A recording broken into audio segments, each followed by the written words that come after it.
back to another episode of Kingdom in the Making. This episode's going to be a little bit different because it's going to be a lot more talky and a bit more shorter than normal, but I hope you still enjoy it. If you do, please consider subscribing and let's get into it.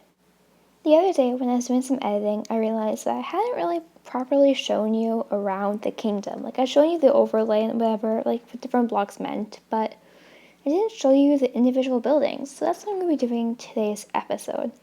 So, the first thing that's kind of new from last time is the cemetery. Unfortunately, this is something I had to put into place because when I was building the stables, there was a casualty, and here's his gravestone saying, "Rest in peace, horse. He was loved. He was not known long, but was loved dearly."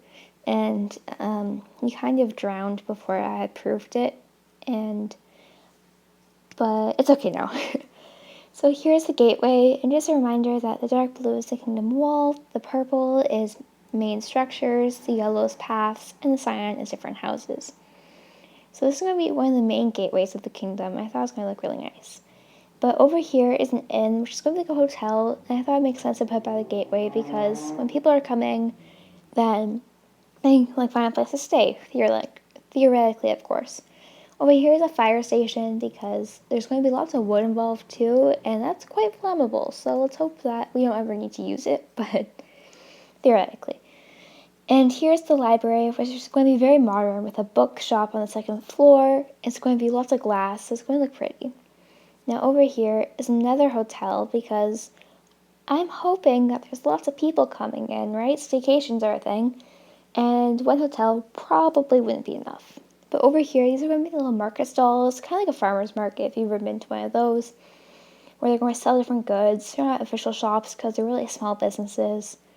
And that's pretty much that part. But over here, we can see there's a church, which I'm going to try and make as classy as I can. It's not a style I do quite often, but I hope it'll look okay in the end.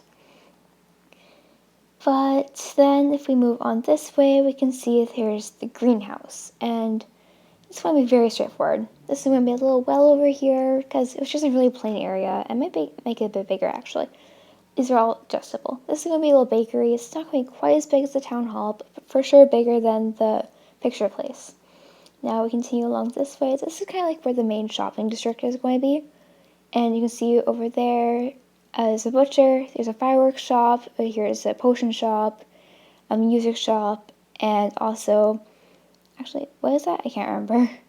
But here's the bank and currency exchange because if I need a diamond to buy something and I say maybe I have 2 emeralds, then I could do the exchange. That's just an example, probably not. But this is the armor store because things try to kill you. This is a peaceful world, but in real life, there's always that undead mob chasing you.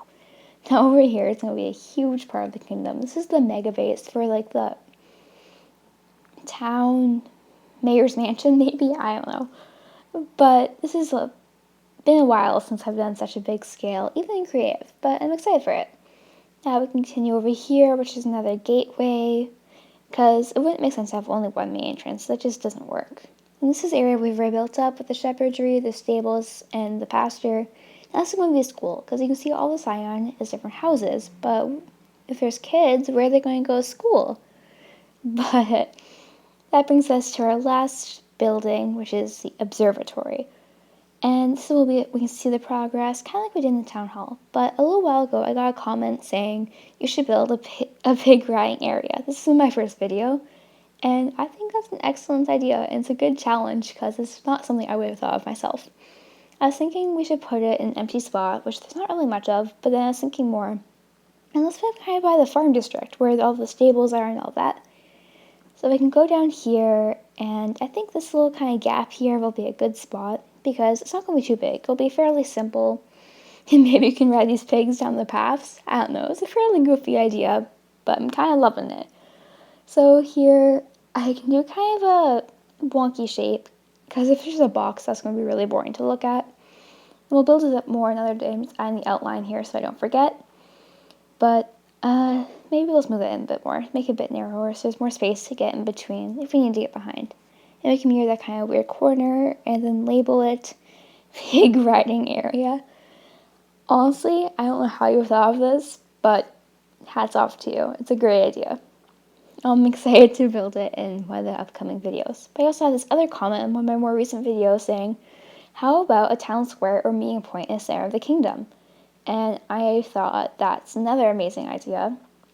And if we go to the center of the kingdom, we can see it's mostly the shopping district. But we could probably readjust a few things ever so slightly to make room for not necessarily a town square, but a more so meeting point, which I thought this would be a good little area for here, because the green and the red there is kind of just marking out where the little forest is going to be, because I didn't want to be all buildings, I wanted some greenery too.